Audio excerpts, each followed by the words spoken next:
Culture matters. It's the primary source of social progress or regression. Nowhere do we see this more clearly than in the status of women. The Judeo-Christian culture, and perhaps a more upward civilization, has produced over time the law codes, language, and material prosperity that have greatly elevated women's status. But this progress is not shared everywhere.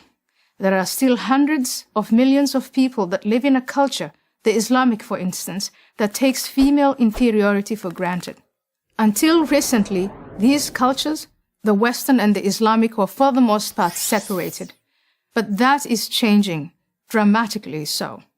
Large numbers of immigrant men from the Middle East, South Asia, and various parts of Africa have brought a different set of values to the West, specifically Europe.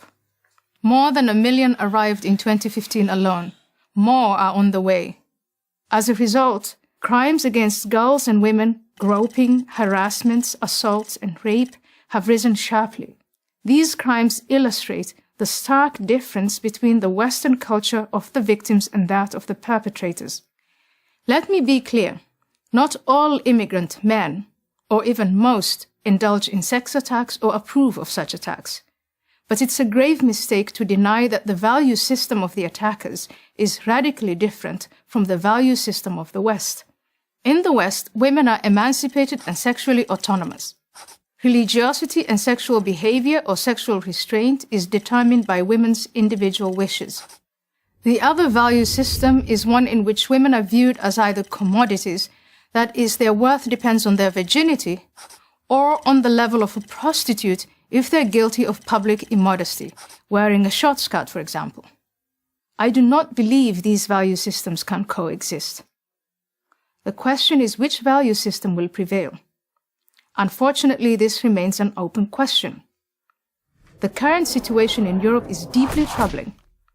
Not only are Muslim women within Europe subject to considerable oppression in many ways, such norms now risk spreading to non-Muslim women who face harassment from Muslim men.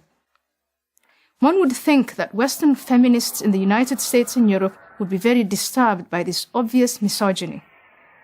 But sadly, with few exceptions, this does not appear to be the case. Common among many Western feminists is a type of moral confusion in which women are said to be oppressed everywhere, and that this oppression, in feminist Eve Ensler's words, is exactly the same around the world, in the West, just as in Pakistan, Saudi Arabia, and Iran. To me, this suggests too much moral relativism and an inadequate understanding of Sharia law. It is true that the situation for women in the West is not perfect, but can anyone truly deny that women enjoy greater freedom and opportunities in the United States, France, and Finland than they do in Iran, Pakistan, or Saudi Arabia?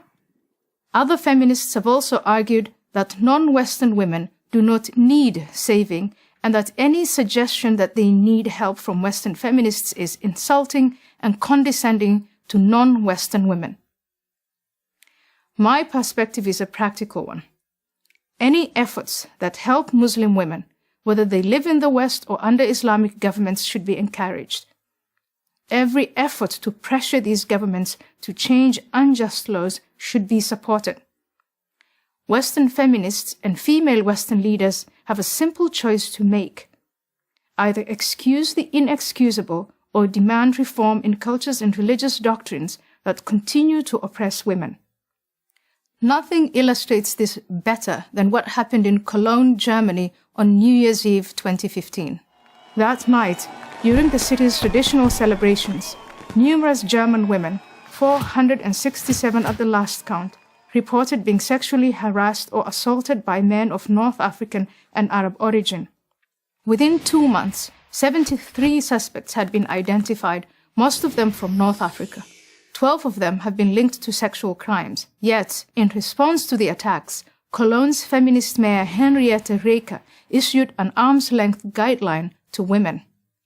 Just keep an arm's-length distance between you and a mob of Arab men, she advised Cologne's female population, and you will be fine. Mayor Reker's comments underline the seriousness of the problem. A culture clash is upon us. The first step in resolving it is to unapologetically defend the values that have allowed women to flourish. Feminists with their organizations, networks, and lobbying power need to be on the front lines of this battle. Their relevance depends on it. And so does the well-being of countless women, Western and non-Western.